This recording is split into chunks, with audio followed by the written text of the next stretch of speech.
folks, Philip Ingram from Grey Hair Media, Grey Hair Security here again.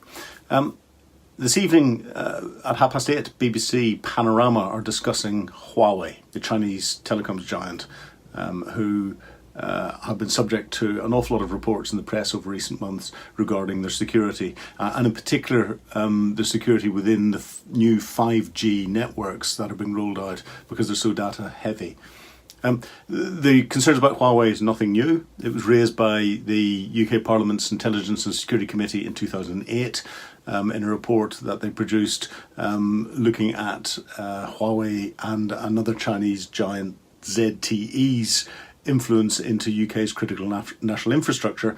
And they turned around and recommended that not as much of their equipment should be used, and British Telecom have taken that on board and have started to strip it out, and I understand have no intentions of putting Huawei or ZTE equipment at the core, the heart of the UK's 5G network.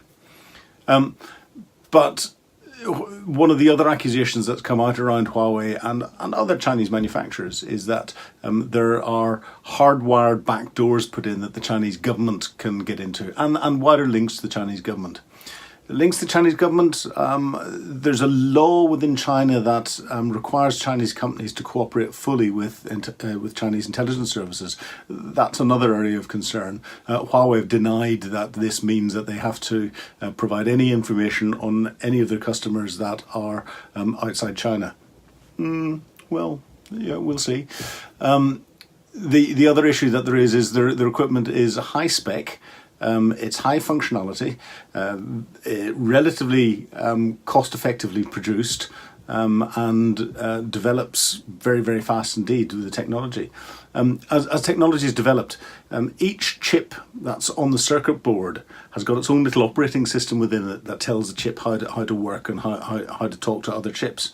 And as part of the development process in that, those that are developing it leave little back doors open in the hardware so that they can get in and reprogram it and put different coding in to allow the chips to talk to each other. Because a lot of Internet of Things equipment, a lot of equipment that's produced very, very rapidly indeed is manufactured very quickly, development time is cut right down, and often closing out those back doors before it goes into production mode is something that doesn't happen. And it's that could have left the back doors open that people are concerned about. I'm speculating here, but there's a probability with that because it is evident in many Internet of Things devices. Not that the Huawei telephones and the core of 3G, 4G and 5G networks are Internet of Things devices, but they are data heavy and they're coming from similar manufacturers. Most of our electronic devices have got Chinese components within them, so if it's happening to Huawei, why isn't it happening to other devices? But it's not just China that's doing this, that's looking at things. 2010, NSA were found to have put backdoors into CISCO routers so they could sniff what was going on through networks using CISCO routers. We've had Samsung televisions have had to warn their viewers that the auto listening device that was in some of their televisions was listening into private conversations in people's houses and reporting that back to Samsung or out to third parties.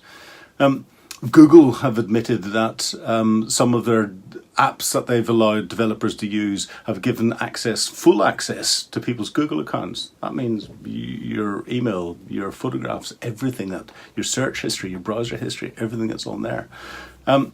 The Americans, the Australians, I think the Canadians, the New Zealand have all banned Huawei equipment. And the UK is looking at it.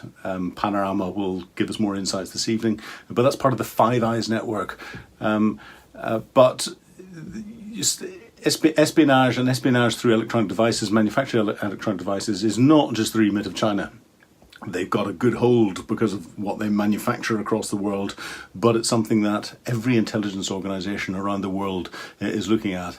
And actually, if you go to greyhairmedia.com and look at the blog that's there, I've got a very interesting piece on how I believe Pokemon Go, the game that came out and hit the world a couple of years ago and became very, very popular, was actually the beta testing of a crowdsourced intelligence gathering device developed by the United States. So, are we being watched by intelligence services? Well, the general public, no. No interest whatsoever. There's so much data that's out there. A person of interest? Hell yes. And have they got lots of different methods of getting access to information that you may be holding? Of course they have. Will they exploit them? Yep. So people who are in positions where they may have sensitive data need to understand what the wider espionage threat is and what the threat is against them. You can come to me for further advice, or you can. There's lots of other organisations around that can provide that sort of advice. But it is something that people who are in corporate world, not just in government world, need to take seriously.